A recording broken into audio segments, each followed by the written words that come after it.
갱년기 열감과 땀 때문에 생긴 불면증, 몸이 피곤해서 자려고 누우면 잠이 안 와요.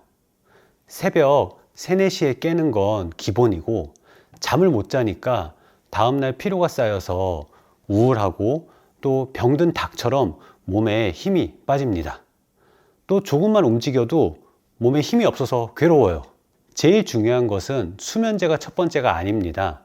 멜라토닌의 역할을 잘 알고 수면 환경을 개선하거나 규칙적인 생활 습관을 만들면 이 약물을 복용하지 않아도 됩니다.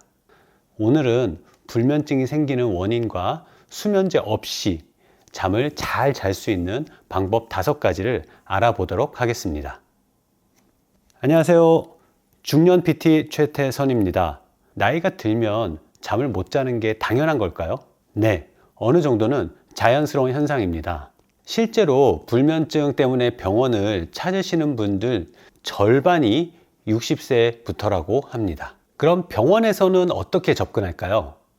병원에 가서 불면증 관련 진료를 받으면 몇 가지 수면 패턴을 물어본 뒤 상황에 따라 멜라토닌 보충제 또는 항우울제 또는 하지불안증 약을 처방하기도 합니다. 멜라토닌은 뇌 속에 있는 송과선이라는 아주 작은 기관에서 만들어집니다. 이 송과선 크기가 고작 완두콩 정도밖에 안 돼요.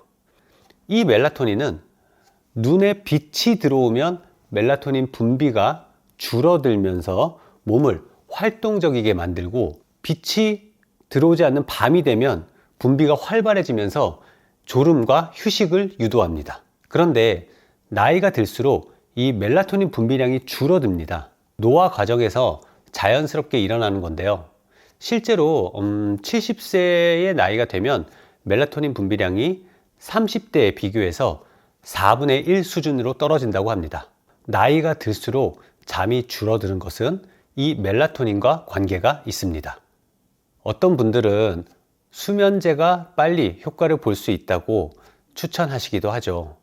물론 몸 상태가 심각할 경우에는 수면제나 호르몬 치료의 도움을 받아야 할 때도 있습니다.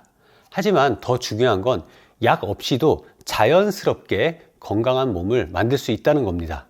그래서 제가 추천하는 방법으로 단 일주일만 노력해서 스스로 호르몬을 조절하는 능력을 만들어 볼 수 있습니다. 첫 번째, 멜라토닌 분비 리듬 맞추기.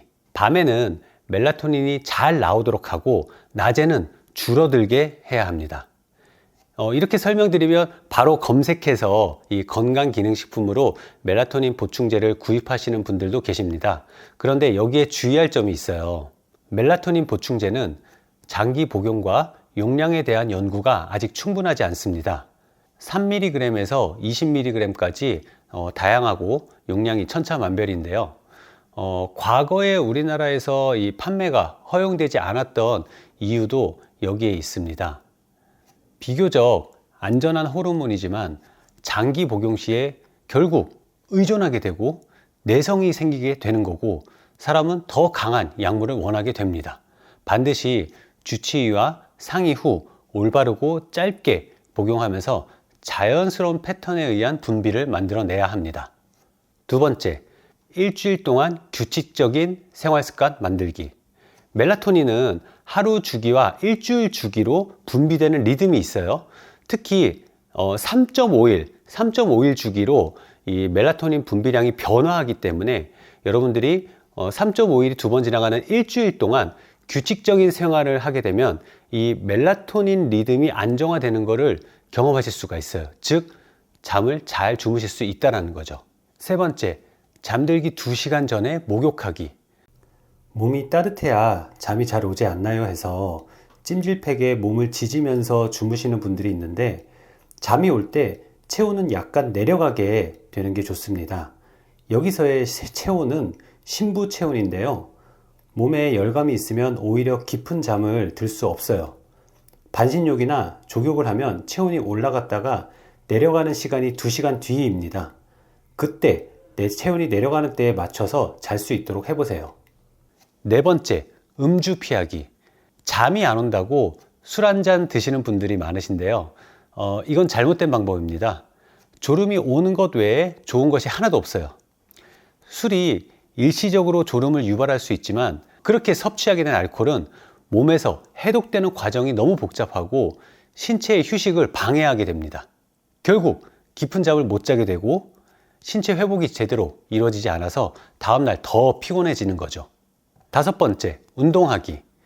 여러 연구를 보면 근력 운동이나 유산소 운동이 멜라토닌과 코르티솔 수치를 조절을 해주고 수면의 질을 높이는 데 효과적이라고 합니다.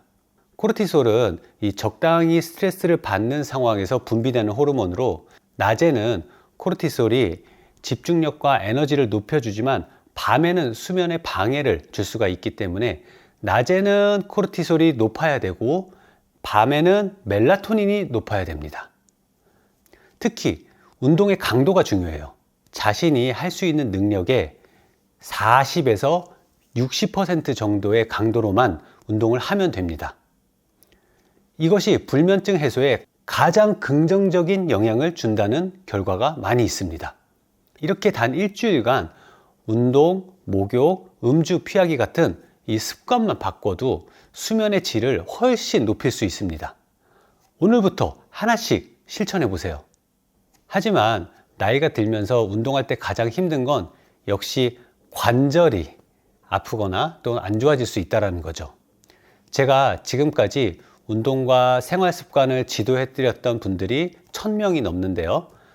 그분들 중 중년 회원분들에게는 공통점이 하나 있더라고요. 헬스장에서 스트레칭이나 저중량 운동을 해도 관절이 아프다. 발목이나 관절 통증이 심해서 가벼운 걷기도 어렵고 중년에 가장 필요하다는 근력 운동이나 중량 운동을 할 염두도 못 내시는 거죠. 어떻게 하면 좋을지 저도 고민을 많이 했습니다. 그러던 중 10년 전에 이 독일 피트니스 박람회에서 관절이나 근골격계 통증이 있는 분들도 근력 운동을 할 수 있는 그런 장비를 찾아냈어요. 그게 바로 EMS, 전기 근육 자극 운동입니다. EMS 운동은 전기 자극을 근육과 신경에 보내서 마치 중량을 들어 올린 것처럼 근육을 수축시켜주는 방법입니다.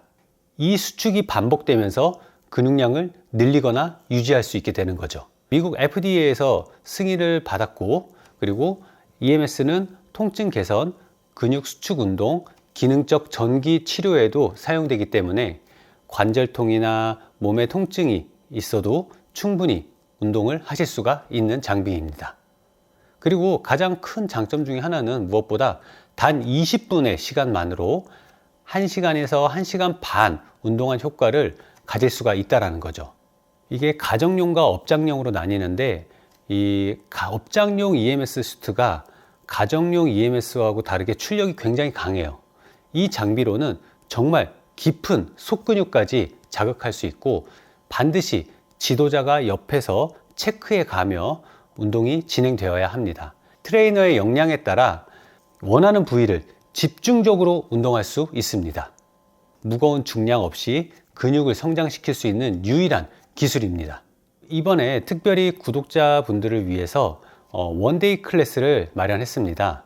평소 통증 부위를 케어할 수 있는 방법과 운동 외에 나의 몸에 대해서 알아가면서 다양한 EMS 운동을 해볼 수 있는 소중한 시간이에요. 신청은 아래 댓글과 이 설명란에 있으니까 한번 작성해서 신청을 해보세요. 1대1이다 보니 많은 분들을 모시지는 못할 거예요. 그 점 양해 부탁드립니다. 만약 너무 멀어서 저에게 찾아오지 못하신다면 이 EMS 스튜디오를 찾아가실 때에는 절대 아무데나 가면 안 됩니다. EMS 운동을 선택하실 때 참고할 사항을 알려드릴게요. 첫 번째, 최소 3년 이상 운영한 곳을 선택하시면 좋고요.